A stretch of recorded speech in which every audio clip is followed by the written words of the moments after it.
Namaskar, muito bem-vindo. Mais um dia de aula, mais um dia de estudo do Yoga Sutra de Patanjali. O nome que nós temos definido para estas aulas, não é? É o Yoga Sutra como ele é, certo? Nós temos já uma atividade de estudos do Yoga Sutra sendo realizadas no nosso canal do YouTube, onde estamos colocando vários vídeos de um estudo um pouco mais extenso, um pouco mais detalhado do que o que nós temos feito aqui. Então, eu convido você a também visitar e se inscrever no nosso canal do YouTube, VVY School.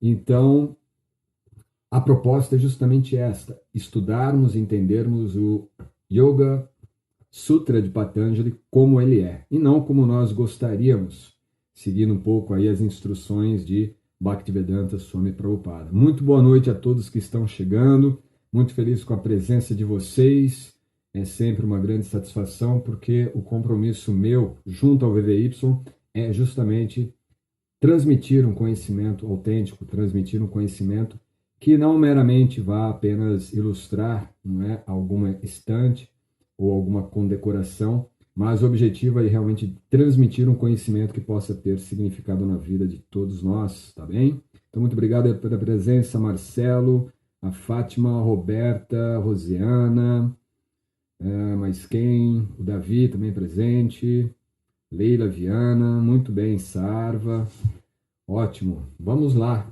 Nós então estamos hoje na terceira aula, nós fizemos a leitura já até o verso, ou melhor, até o Sutra 11.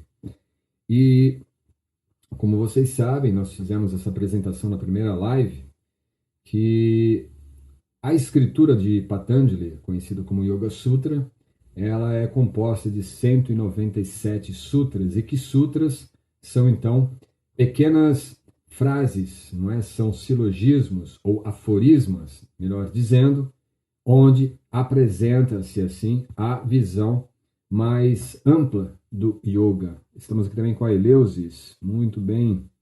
E Lisk, isto? Talvez Lisk, não consegui ler direito. Bem-vindas. Então, dentro dessa estrutura, né, feita por Patanjali, que é uma obra interessante de ser estudada, interessante de ser lida, é um tratado também literário, como nós podemos ver. Ele é estruturado em sutras. Sutras são aforismas e são pequenas cápsulas, não é? Pequenas combinação de palavras que trazem um profundo significado.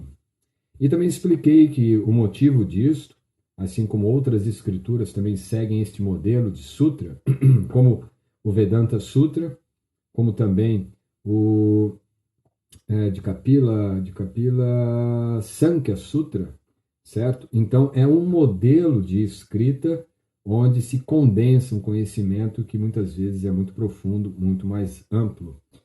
Bem-vinda, Paula, bem-vinda também o Cadu pela presença, muito obrigado. Então, dando continuidade hoje no nosso estudo desta obra Yoga Sutra, que também vale ressaltar, é uma obra que foi escrita aproximadamente 300 anos antes de Cristo, e ainda é uma obra muito válida, até pelo conhecimento da psicologia do yoga, de como nós vamos entender a nossa mente. E é isso que nós vamos novamente hoje tentar trazer esse conhecimento de forma bem detalhada para você. E na sequência de hoje nós leremos 4 sutras. 4 sutras que pertencem a uma série de sutras que estão aqui, no capítulo 1 ainda, no Pada 1, que é de Samadhi Pada, ou o conhecimento dos sutras que vão falar sobre a nosso estado de serenidade ou de absorção no nível do absoluto.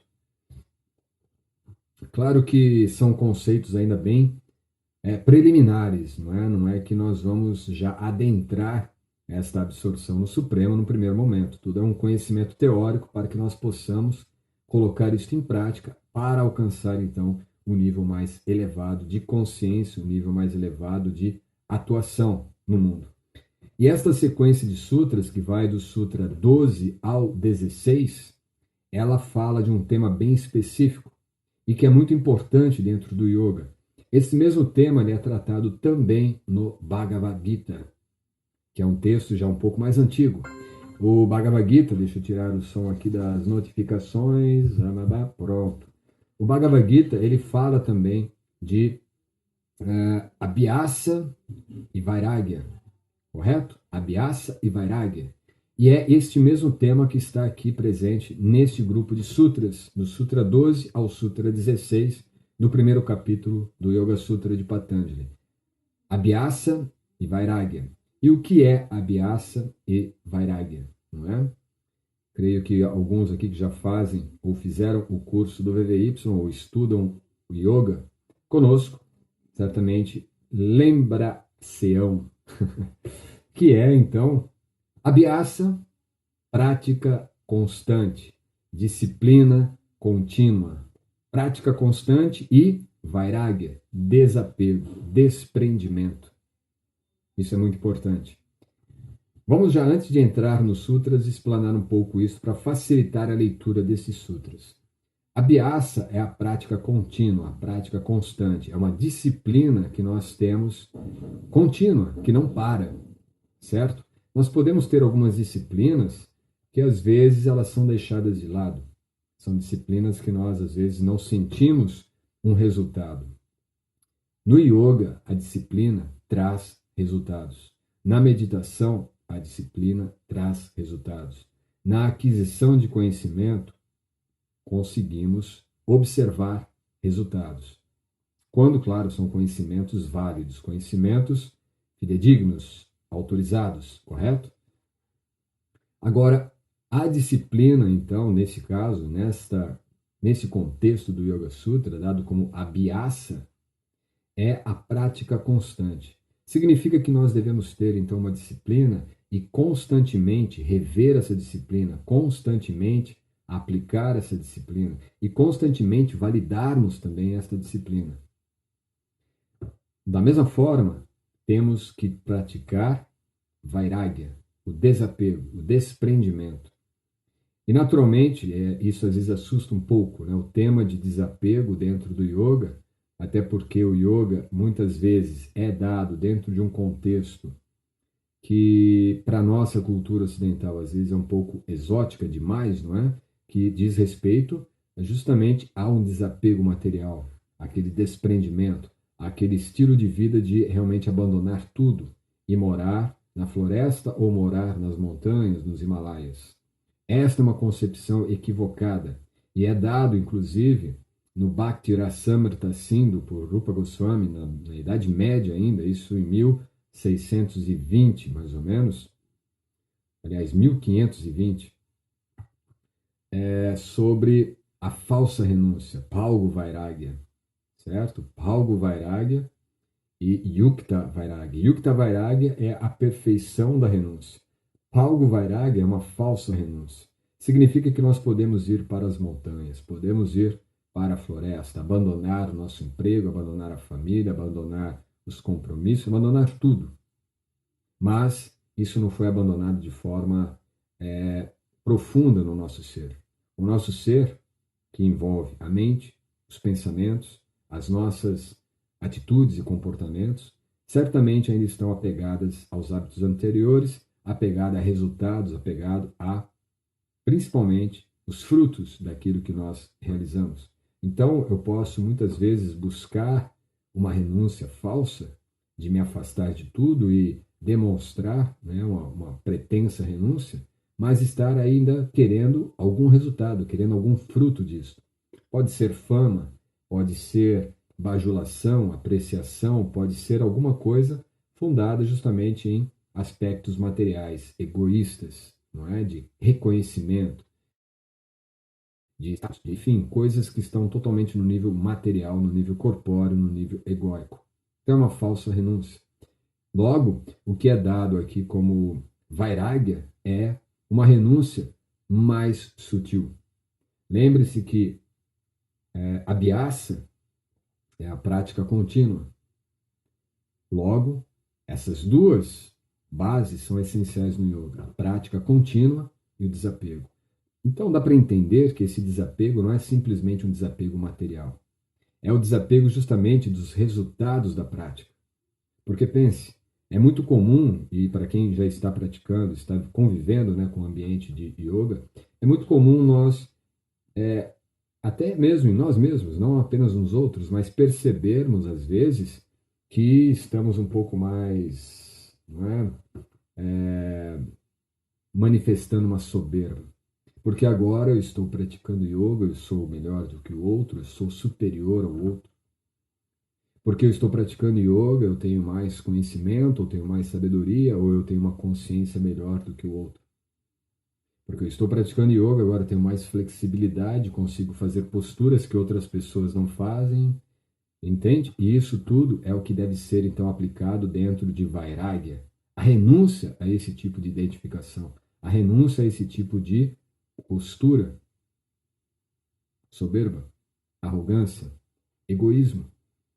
E, portanto, a questão prática, contínua, é de todos os dias, continuamente, estarmos praticando para melhorarmos a nossa consciência, melhorarmos a nossa atuação no mundo, vida prática, e não uma vida reclusa, afastada, fugidia, ou até mesmo uma forma de escapismo.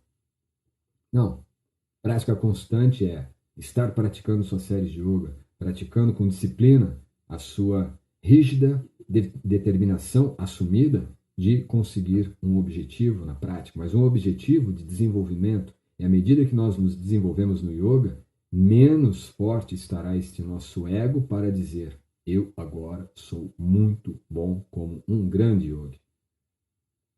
Então, isso é prática constante e o polimento deste ego, o polimento desta identificação, o polimento deste apego que nós criamos pela prática, porque isso não é o que é saudável para o nosso processo, certo? O yoga é justamente para esse tipo de desapego. Como eu disse, não é um desapego material apenas, mas é o desapego sutil dentro de nós, de não deixar o ego criar aquela camada de... Lembra? Quando você vai no rio ou quando você vai numa cachoeira e a pedra ela é escorregadia, porque cria um limbo, é mais ou menos isso que cria. Quando ele se identifica com aqueles frutos, não é? Todo dia praticando, então eu começo a me sentir agora numa camada de limbo, não é? Que se expande do meu ego. E aí eu passo a achar que eu sou realmente a melhor pessoa do mundo. Quando, na verdade, a mentalidade do yogi, o yogi mindset, ou a mentalidade que o yogi tem, é justamente o oposto. Quanto mais eu pratico, mais eu entendo que o pico, a ponta do Everest, está muito distante. Quanto mais eu subo, mais eu percebo que a minha pequenez me torna ainda alguém que deve se dedicar mais, que deve se disciplinar mais e que deve se reconhecer cada vez mais humilde. Logo, essa matemática de Abhyasa e Vairagya é para aprimorar a nossa humildade. A mentalidade de um yogi é baseada em humildade, conhecimento e ação. Básico. Mas vamos lá então agora para o Sutra. Depois de fazer essa pequena apresentação do tema, que é um tema importante, e que não vai se limitar apenas a quem pratica yoga, mas a qualquer pessoa. Se você tiver, por exemplo, a atuação numa empresa, atuação num negócio, atuação, seja onde for, e ali você tem que dedicar todo dia algum tipo de atividade e constantemente, não é? Criar um filho, educar um filho, também para você poder, de repente, abrir um negócio, ou até mesmo para você dar aulas de yoga, enfim, qualquer atuação diária, de repente cozinhar, não é? Qualquer tipo de atividade precisa ter esse resultado da prática constante e contínua. Mas também é necessário o vairagya, o desapego. Isso é chamado, essa simbiose dessas duas visões, dessas duas práticas, né? A prática da disciplina e a prática do desapego, como karma yoga. Karma yoga, você fazer as suas ações, realizar os seus compromissos, executar os seus deveres, mas entregar os resultados não para o seu ego, mas para o Supremo, Ishvara. Esta é a lei, esta é a razão das nossas ações no mundo material. E por isso que nós não somos animais selvagens, pelo menos a maioria, né? Mas assim, não vivemos como os animais. Nós sentamos numa mesa para nos alimentarmos, nós nos vestimos, nós temos algumas atitudes, alguns comportamentos que mostram que nós somos menos selvagem. Então, naturalmente, existe um propósito da nossa existência, existe uma finalidade da nossa ação no mundo, que é, naturalmente, se reconectar, se reintegrar à consciência do absoluto. E, mais que isso, de ajudar, transmitir, auxiliar para que outras pessoas, outros seres que estão na mesma condição que nós, possam se conectar com esta consciência absoluta. Isto é ir de Karma Yoga para Bhakti Yoga. E é isto que Patanjali vai colocar aqui, então, nesta sequência. Vamos para ela.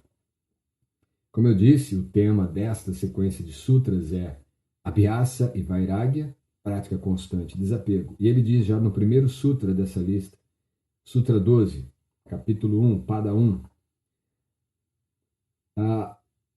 o equilíbrio, né, a estabilidade mental. Vou ler primeiro o sânscrito. Abhyasa Vairagyam Bhyam Tan Nirodha. Lembrem-se, na primeira aula nós lemos Yogasthita Vritti Nirodha. Nirodha. A palavra está se repetindo aqui, o conceito é o mesmo. Nirodha é um estado de mente serena, um estado de mente plena, um estado de mente equânime. Nirodha. Nir, sem. Rodha. É o semelhante, é o mesmo sentido de Chitta Vritti. Vritti é instabilidade. Nirodha é um tipo de instabilidade que aparentemente está ali sob seu controle. Mas Nir é plenitude, é serenidade mental plena. Então, para se alcançar esta serenidade, que significa também eliminar essas modificações, essas alterações da mente, como foi dito na última aula, alcançar esse equilíbrio mental, então, é conseguido pela prática persistente e pelo desprendimento. É justamente isso que eu comentei. A prática contínua e o desprendimento, o desapego, é que conduz a Nirodha. Então, lembra que antes Patanjali falou, yoga é mente instável, mente estável. Ele disse que yoga é Nirodha, yoga é equanimidade. E aqui ele diz como alcançar esta equanimidade. Primeiro ele define o que é yoga, agora ele mostra como alcançar o yoga. Através de prática constante e desapego. Certo? Abhyasa e Vairagya. Vou ler aqui o significado, que é uma explicação dada pelo Taimni nesse livro, A Ciência do Yoga. O Taimni, muito bom, recomendo esse livro. Ele diz o seguinte: após classificadas e explicadas as diversas formas que as modificações podem assumir, o autor dá, neste sutra, os meios gerais de se conseguir a supressão das modificações mentais. Os meios são prática e desprendimento. Não vai ter evolução se nós não praticarmos. E não vai ter desenvolvimento da nossa consciência, principalmente a consciência devocional, sem desapego. Duas palavras aparentemente simples, mas que significam enorme força de vontade, determinação e grande variedade de práticas. Então, há uma metodologia para isso.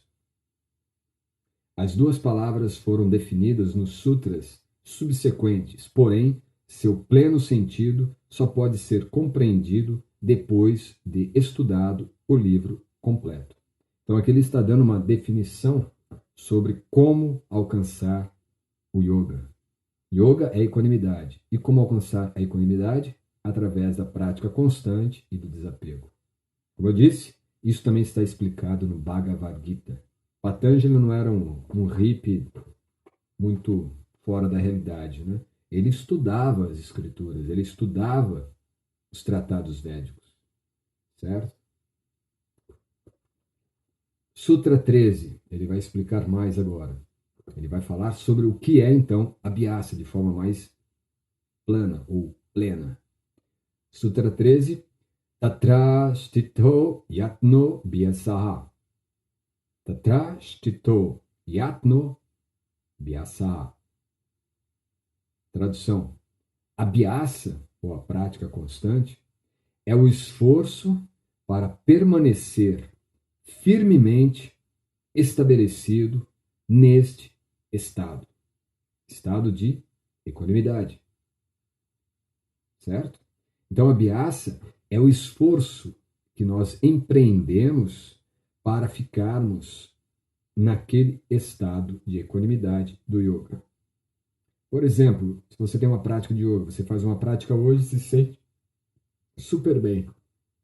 Você quer praticar no dia seguinte para se sentir super bem de novo. E no outro dia também. E outro dia também. Porque você está sentindo algum benefício, você está sentindo uma paz mental, uma serenidade, uma equanimidade. Isto é justamente o resultado de Abhyasa, a prática constante. Se eu fizer só um dia, daqui um mês eu faço mais 2 aulas, e depois, quando acabar a quarentena, eu faço mais umas 5. Depois eu espero passar, né, o meio de ano, férias do meio de ano. Depois do Dia das Crianças, eu volto novamente para a minha prática. É Natal, deixa eu parar um pouco de novo, final de ano, eu volto. Não vai ter um resultado tal qual é possível através da disciplina e do desapego. No Sutra 14, ele já vai falar um pouco mais sobre Abhyasa. Ele diz o seguinte: veja que o sutra anterior, nesse Sutra 13, são apenas 4 palavras também. Tatra, Sthito, Yatno, Abhyasa. E olha o tamanho da frase. Abhyasa, ou a prática constante, é o esforço para permanecer firmemente estabelecido nesta equanimidade, nesse estado de consciência. Por isso que eu falei, os sutras eles condensam uma ideia mais profunda, mais ampla. E aí ele diz agora no Sutra 14, Satu Dirgha Kala Nairantararya Satkara Shevito Drida Bhumihi Bhumihi Bhumi. Aqui ele diz o seguinte, então, a tradução.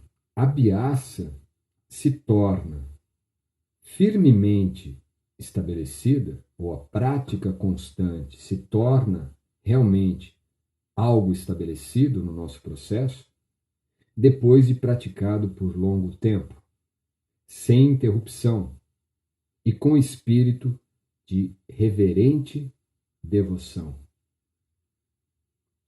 Tem elementos importantes aqui. Quando ele fala sobre Kala, Kala é o tempo.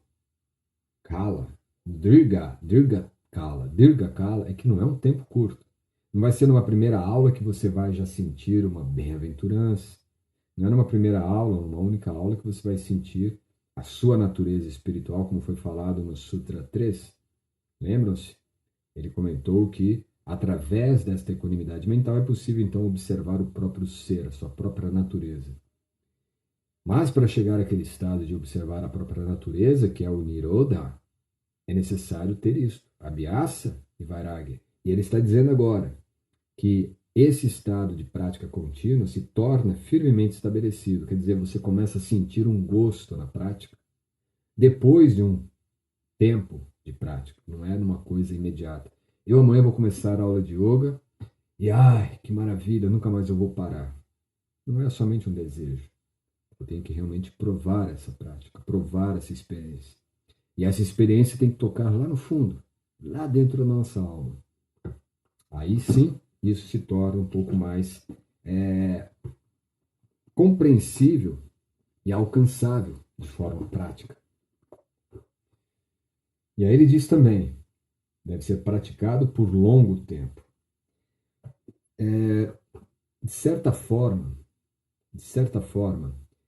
a mudança que o yoga proporciona, real, a nível profundo de consciência e também de nível físico, ocorre em torno de 4 a 7 anos. 4 a 7 anos. Então, de repente, Imagine que algum yogi, né? Nós podemos pensar no yogi, algum yogi famoso, tem uma prática de 2 anos, tem uma prática de 5 anos, não é? Assim, a bagagem, o tempo de rodagem, não é? O tempo de estrada ainda é muito pouco, ainda é muito pouco. É muito, é muito natural que a nossa prática ela deve ser mantida. É o que Patanjali está dizendo. Ele está nos motivando.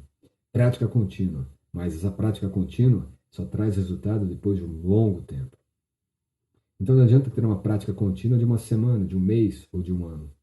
É a prática contínua de um longo tempo.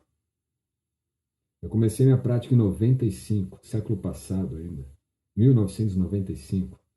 Foi ali por volta de meados, mais ou menos em março ou abril de 2000, aliás, 1995. E até lá eu estou tentando conseguir chegar ainda nem um estágio, diríamos, aos pés dos Himalaias.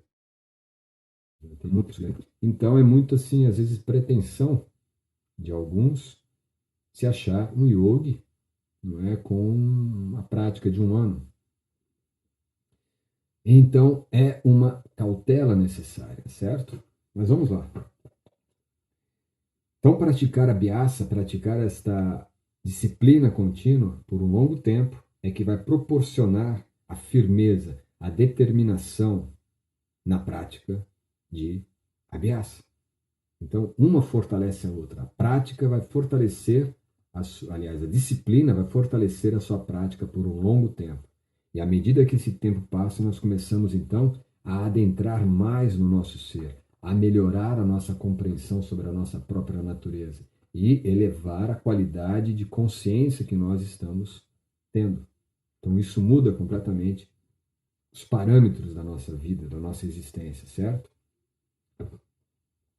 Aí ele conclui que esta prática deve ser ininterrupta, sem interrupção, que é de Satkara Sevito. Satkara, não é Satkara, não, é Nairantaraya.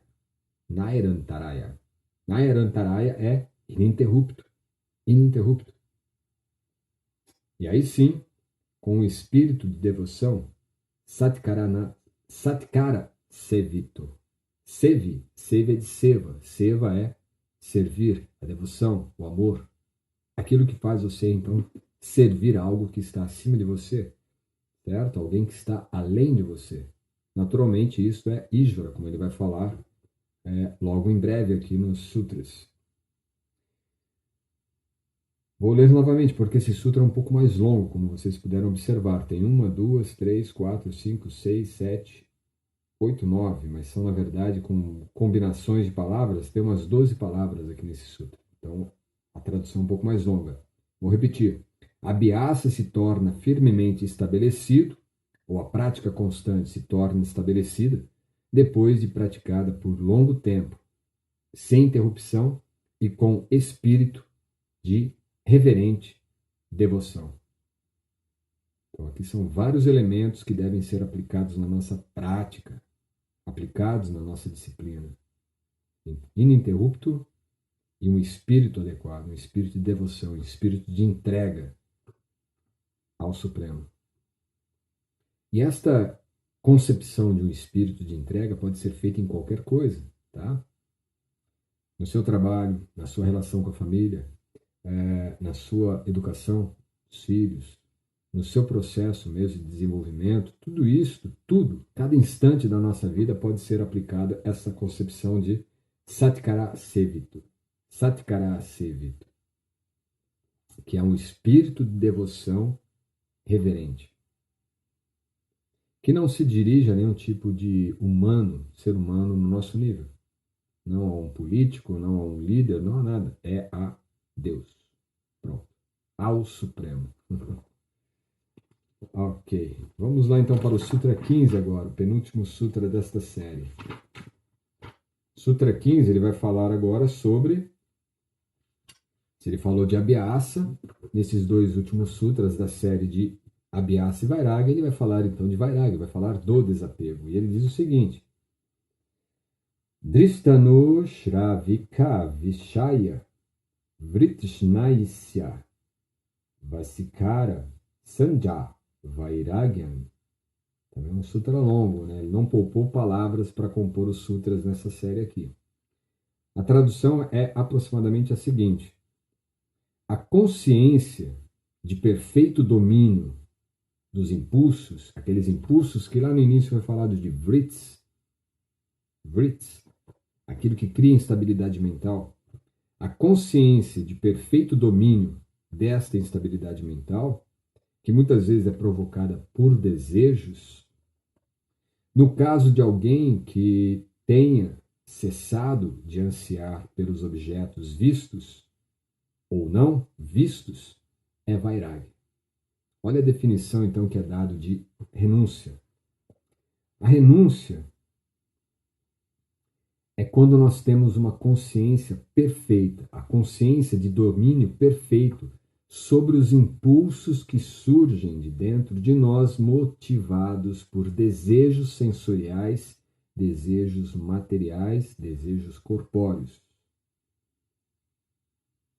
Que, devido à prática constante de ter esta monitoria ou este domínio perfeito sobre estes impulsos, leva a tal pessoa a ter um controle, um autocontrole que levará a cessar a ânsia pelos objetos que são vistos ou imaginados, vistos e não vistos, vistos e imaginados ou pensados. Isto é renúncia. Então veja que ele não está dizendo que renúncia é abandonar o seu Rolls Royce, doar o seu Porsche. Não é isso renúncia. Não é você abandonar a sua casa e ir morar na floresta. Não é você abandonar a sua família para viver como um ermitão, pedindo esmolas nas ruas de Rishikesh. Não é nada disso. Ou não é você deixar a sua vida produtiva para passar a ser um neo-hippie. Entende? Significa compromisso. Renúncia não significa abdicar de compromissos. Significa abdicar desses impulsos ilimitados que se manifestam dentro de nós rumo a tentar satisfazer os apetites sensoriais da carne, para ser bem direto, que são impulsos, muitas vezes, impulsos, aí sim, às vezes até selvagens, impulsos de uma vibração de consciência muito mais baixa, impulsos que nos levam à ira, à cobiça, à ganância, à loucura, à inveja,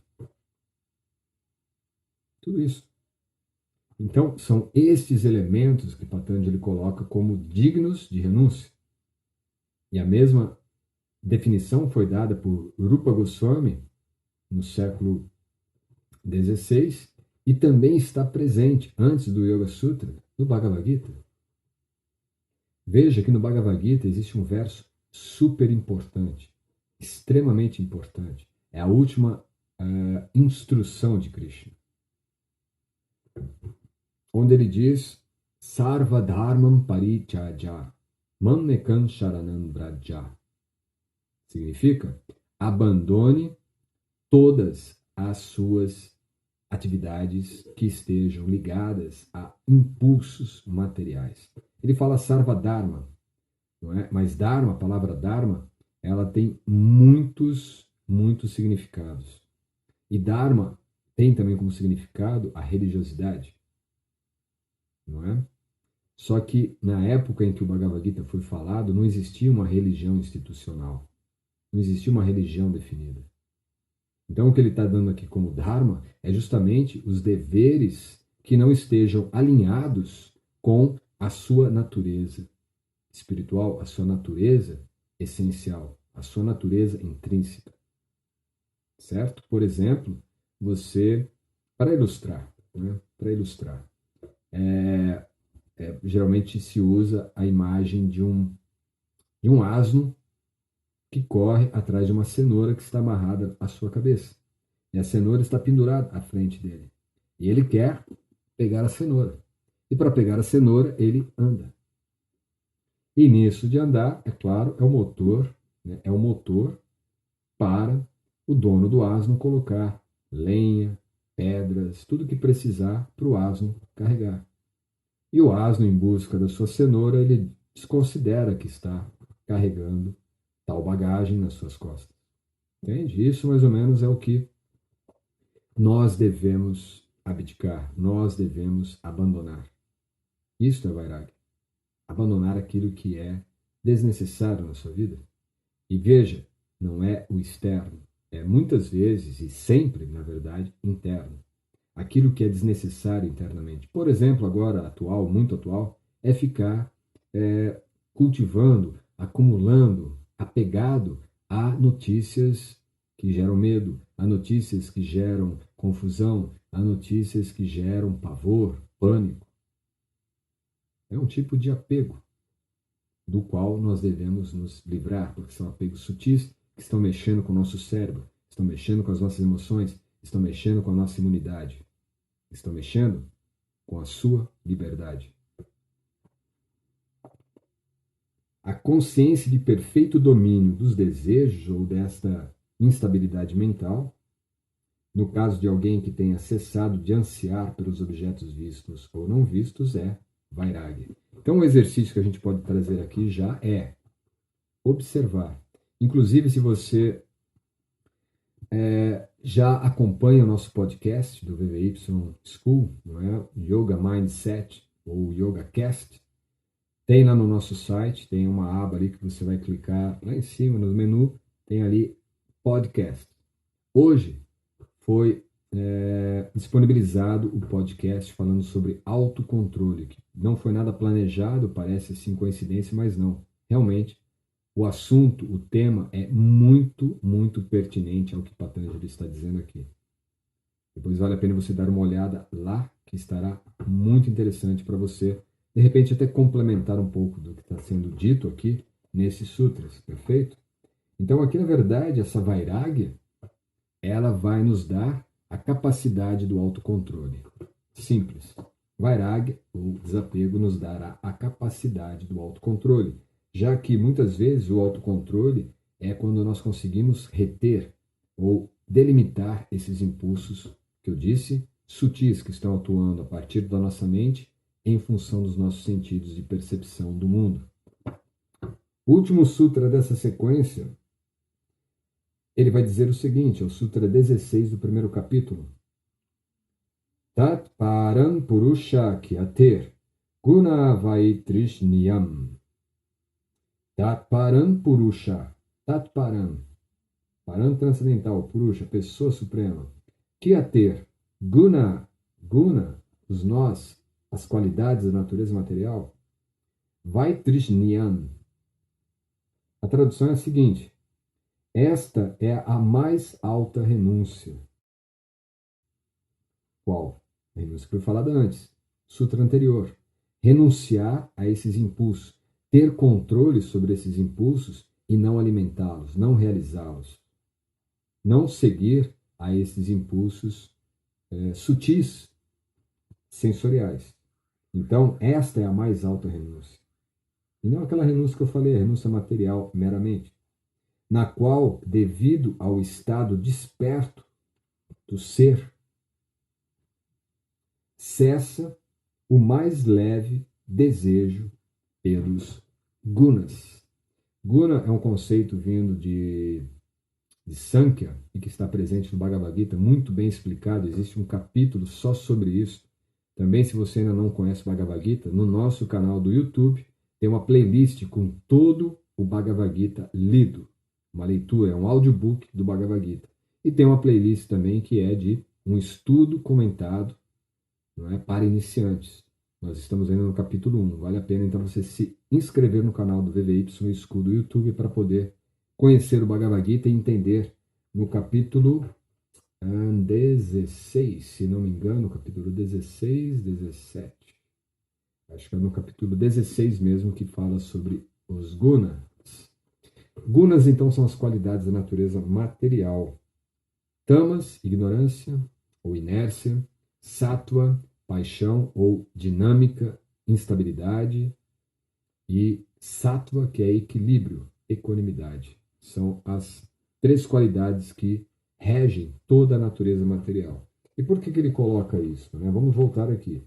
Esta é a mais alta renúncia, na qual, devido ao estado desperto do Purusha, ou seja, devido já à elevação da qualidade de nossa consciência, cessa-se o mais leve desejo pelas gunas. Então, o que acontece é que quando a nossa consciência se eleva através dessa prática contínua e do desapego, essa consciência ela começa a provar um gosto superior. Isso no Bhagavad Gita também é falado de parandristva nivartante. Quando você prova um gosto superior, você não quer mais saborear aquelas coisas que não têm um sabor tão apropriado. Imagine que você come um chocolate, sei lá, desses chocolates de mercado, não é? E de repente você vai para a Suíça ou vai no mercado, numa loja especializada e compra um chocolate suíço. Depois que você prova o chocolate suíço, naturalmente você não vai mais querer chocolate Nestlé, o chocolate Arcor, essas coisas todas, né? É simples de entender. Então, quando você prova, sua consciência, ela acessa um nível de consciência superior, param, dristva, e nesse estado de consciência superior, ela entende uma dimensão que até então era desconhecida para ela, ou seja, desperta um gosto superior, nivartante. Ela não mais quer comer o chocolate da Arcor ou da Nestlé. Sem propaganda, sem merchandising aqui. Entende? O ponto é este. O ponto é, nós temos que buscar a prova, temos que buscar o sabor superior do nosso ser. Somos seres espirituais e somos compostos em demasia de natureza espiritual. A nossa natureza plena ela é 3 vezes mais do que o nosso corpo, ou do que a nossa natureza material. A nossa natureza material é apenas um quarto. Um quarto. Pega uma pizza, corta em 4 partes, e apenas uma dessas partes é o que compõe a existência material. E as outras 3 partes, que é espiritual, nós não usamos, não fazemos nem um esforço de tentar entender, não fazemos o mínimo movimento para tentar acessar essas 3 quartos. É muita mesquinharia, né? Ou mesquinharia? Mesquinharia. Isso também foi falado por Arjuna. Arjuna falou: eu desisto porque eu sou muito mesquinho para tentar buscar o conhecimento espiritual. Eu reconheço, eu preciso de sua ajuda, Krishna. Ele fala isso. Ele fala isso. Karpanya doshopahata swabha, prichami tvam sabuddha chetaha. Karpanya doshopahata. Karpanya é avareza. E não é avareza material, é avareza espiritual. É a avareza de não querer se empenhar o mínimo possível, de ficar aqui numa live durante 1 hora ouvindo alguma coisa que vai nos dar acesso para um outro nível. Isto é ser Brahmana, ou alguém que está buscando superar o Karpana. Brahmana e Karpana. Brahmana é aquele que busca conhecimento espiritual. E yoga, a prática do yoga físico, asana, é apenas 1/3, ou melhor, 1/4. Você prefere fazer yoga num quarto ou você prefere entrar no yoga de 3/4? É matemático, não é? Matemático, não tem erro nisso. Não tem religião nisso. Não tem nada, é ciência. Ciência é matemática. 1 é menor que 3, não é? E nós somos tudo isso. Não somos só os 3, as 3 partes. Nós somos tudo, inclusive a parte material. Então nós temos que usar esta parte material para o nosso desenvolvimento espiritual, porque é um instrumento. Senão não estaríamos juntos, não estaríamos com um corpo agregado a nós. Nós simplesmente seríamos aqueles fantasminhas ainda da época do Scooby-Doo, né? Aqueles fantasminhas debaixo de um lençol. Não, não. E também não somos matéria. Não somos um palito de fósforo aceso que daqui a pouco apaga, acabou tudo. É muito infantil pensar a vida dessa forma. É muito infantil e muita prepotência achar que não existe nada além disso. Entende? Então, temos que mudar este quadro da nossa existência. É necessário, é essencial que nós busquemos, pelo menos por conhecer da nossa natureza espiritual. Temos que buscar isso. É muito triste ver passar pela vida e não se questionar sobre quem é o eu, o que é o eu, o que é a espiritualidade. Ainda mais se nós fizermos yoga, né? Praticamos yoga a vida inteira e não paramos para pensar quem eu sou de verdade. É espiritual. Temos que buscar isso. Esta é a verdade. Então vou só concluir novamente esse sutra. Esta é a mais alta vairagya, a mais alta renúncia, na qual, devido ao estado desperto do Purusha, cessa o mais leve desejo pelos gunas. Ou seja, manifestamos o nosso desejo puro, o nosso desejo espiritual transcendente, desejo de restabelecer a nossa conexão com o Supremo. Om Gyana Timirandasya Gyan Janan Shalakaya Chakshur Mileta Tasmai Shri Gurave Namaha Shri Chaitanya Manobistan Staptana Nena Bhutale Swarupam Kadamahyanda Dati Swam Padantikam. Nasci na região mais escura de ignorância, porém meu mestre espiritual está abrindo meus olhos com a achote do conhecimento. Ofereço-lhe, portanto, as minhas mais humildes e respeitosas reverências. Muito obrigado pela presença de vocês, por terem aguentado aqui essa exposição. Fico feliz porque vocês ficaram. Isso é muito bom, sinal de que estão buscando por esta fonte de conhecimento. Vamos ver se tem alguma dúvida. Seria indiferença aos objetos? Da Rosiana fez uma pergunta aqui interessante. Seria indiferença aos objetos? Sim. Sim, podemos entender que sim. É quando nós não mais nos identificamos com os objetos dos sentidos, certo? Os objetos dos sentidos são o som, tato, paladar, o olfato, tudo aquilo que compõe esses objetos. Muito obrigado pelos corações, maravilha, fico feliz. Tudo isso, então, compõe a natureza material. E é esta natureza material que nós estamos percebendo. É a partir dessa natureza material que nós, então, criamos diríamos assim, a relação de apego. A relação de identificação gera apego. E isto cria todo o problema, cria todo o nosso sofrimento. Então, sim, é uma indiferença. Mas, um pouco além, é uma desidentificação. Certo? Isso faz uma indiferença. Espera aí, esse pensamento está surgindo para mim, mas assim como surgiu esse, vai surgir um outro. Certo? E você não se identificar. E quando nós não fazemos indiferença ao algo que surge nos nossos sentidos, quando somos indiferentes, ou melhor, quando não somos indiferentes com isso, nós então nos identificamos. É porque aquilo nos envolve de alguma forma. Surge daí uma emoção, certo? Uma identificação. Então, o primeiro passo é não dar atenção, é ser indiferente. Porque, na verdade, isso tudo se manifesta de você. Não é? Então, ser indiferente a isso. Porque isso é diferente do que eu sou. Isso que está se manifestando não tem relação comigo, embora tenha surgido de mim. Por exemplo, a ira. Se nós ficamos irados e, de repente, identificamos com a ira, nós começamos a ficar irados conosco mesmo. Você começa a ficar com raiva de você mesmo porque você está irada. E daqui a pouco está se espancando. Então, não é para se identificar, não é para realmente dar bola para essas coisas. E claro que tem um nível da situação também, um nível de realidade no qual nós acabamos sendo manipulados também por uma identificação externa. Existem tudo mecanismos hoje na sociedade que é para te manipular também, de tal forma com que você não fique indiferente, porque envolvem valores, envolvem questões humanas, envolvem questões aparentemente ligadas à compaixão, entende? Isso mexe completamente com tudo, mexe demais com a nossa liberdade, o nosso livre-arbítrio. Adelaide, ótimo. Eu vi aqui que também o Davi encheu o caderno. Que bom, hein? Que bom, a aula então foi recheada. O caderno está cheio. Adelaide, desapego genuíno.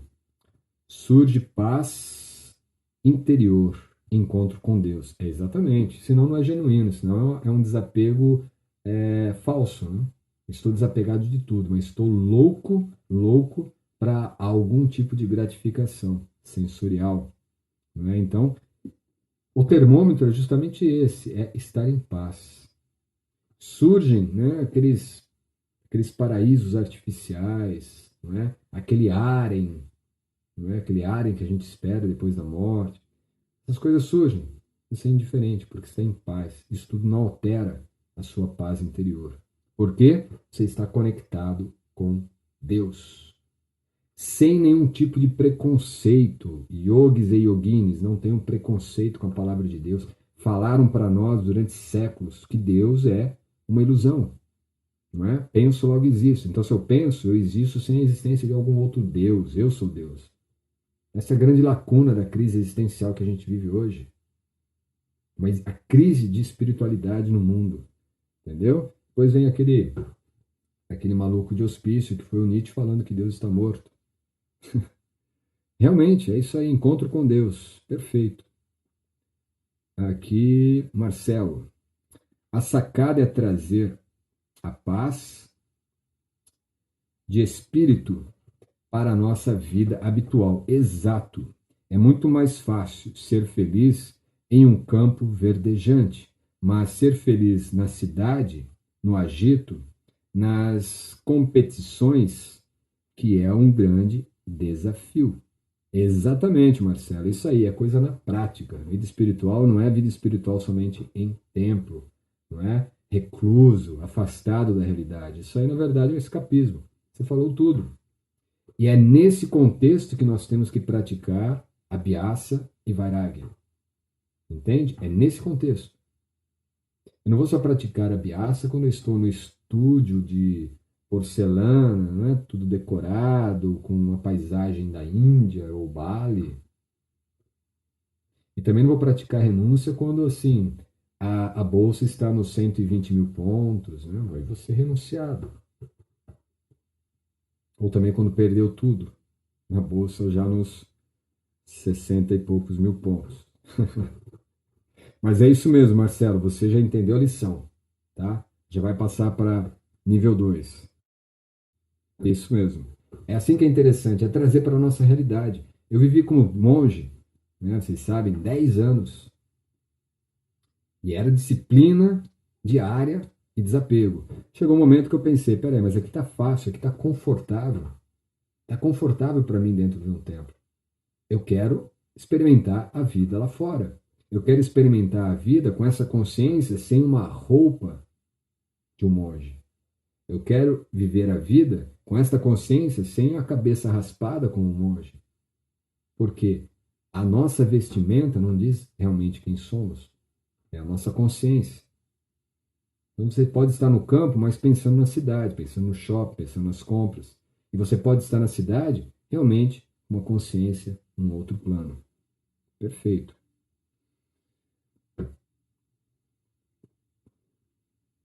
Marcos Madeira aí, o VVY 2020 já na presença. Maravilha, Marcos. Presente aí. Obrigado pela presença. O céu da novela. O céu da novela, A Viagem, era meu ideal de nirvana quando era pequeno. Mas é isso aí. E realmente, né, a gente tem muitos ideais, né? E à medida que a gente, isso é interessante porque a gente amadurece.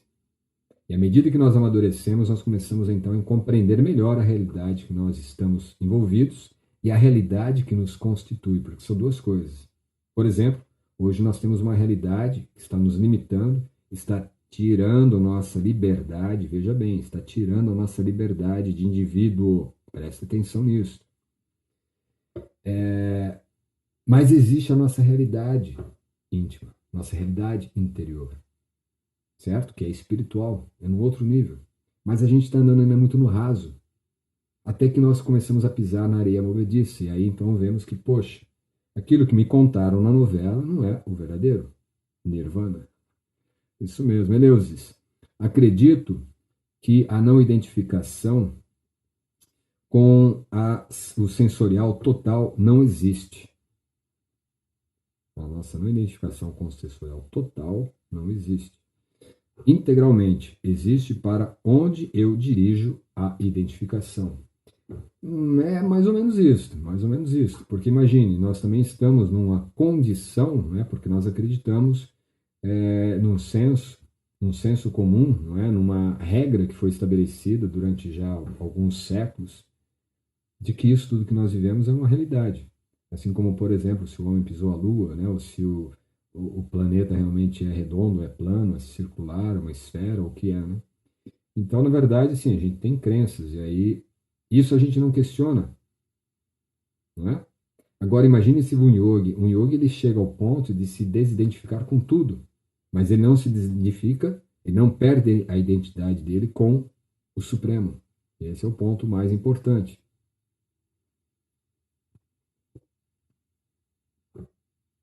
Como eu trabalho no sentido de direcionar a minha espiritualidade Nietzsche realmente, como eu trabalho no sentido, estou com a camisa branca, fica difícil de ler aqui. Como eu trabalho no sentido de direcionar a minha espiritualidade Nietzsche realmente, a espiritualidade Nietzsche. A gente tem uma frase muito boa que vale a pena. Ele diz: só posso acreditar num Deus capaz de dançar. Esse Deus que dança é Krishna. Então, a espiritualidade de Krishna seria a consciência de Krishna. Aliás, a espiritualidade de Nietzsche seria a consciência de Krishna. Ele foi engolido pelo próprio golpe dele. Escreveu sobre a negação de Deus, mas estava dentro de um contexto de época e sua crítica envolve também o uso político, filosoficamente justificável. Sim, sim, sim, isso é verdade. Isso é verdade. Nietzsche tem um contexto no qual ele diz isso, e ele, na verdade, estava prenunciando o culto de Deus. Na verdade, no século XX, né, no século XIX, já com todo o surgimento ali de sociologias e Marx e todo o materialismo histórico, o que ocorre é que Nietzsche prenunciou que durante o século XX Deus estaria morto, porque o Deus da humanidade agora, numa sociedade moderna, seriam os ídolos, certo? Políticos, líderes totalitaristas, não é? Ditadores, tiranos, esses se tornaram Deus, como Mao Tse Tung, como Xi Jinping, não é? Como Hitler, como Mussolini, como Stalin, Lenin e tudo mais. Como aqui perto de nós também, aí os nossos amigos aí, vizinhos, né? Entendeu? Isso aí se tornou Deus. O Deus se tornou a televisão, se tornou a mídia, se tornou todo esse contexto. E isso, ele tinha dito, Deus está morto, porque quem vai vigorar agora no lugar de Deus é a criação do homem. Bom, vamos lá, vou ter que terminar, já está acabando a live, não é isto? Leia a continuidade, por favor. Não vai dar tempo, me desculpe. É isso, o crepúsculo dos ídolos. Eu sei que você é uma Nietzscheana, não posso fazer diferente. A gente tem que falar o que é. Claro que tudo dentro de cada contexto, tá bem? Tudo dentro de cada contexto. Nietzsche tem as suas contribuições, mas, como eu disse, tem que ser lido e entendido de uma forma contextualizada e, principalmente, tem que conhecer a filosofia dele, né? Ele era mais um escritor do que realmente um filósofo. E, claro, ele tinha uma postura crítica, inclusive, ao budismo, ao cristianismo, né? Então, ele teve algumas falhas nesse sentido, mas, sem dúvida, ele contribui para a filosofia moderna. E a filosofia do moderno, como nós sabemos, é uma filosofia cheia de escombros. Está acabando o nosso tempo aqui, já 20 segundos. Muito obrigado a todos vocês pela presença. Muito obrigado mesmo. E espero vocês. Nessa semana ainda teremos uma live com um convidado, vocês serão notificados disso. E na próxima terça-feira nós teremos aqui outra live de estudos do Yoga Sutra. Muito obrigado pela presença. Até a próxima. Paz, saúde e serenidade. Namaskar.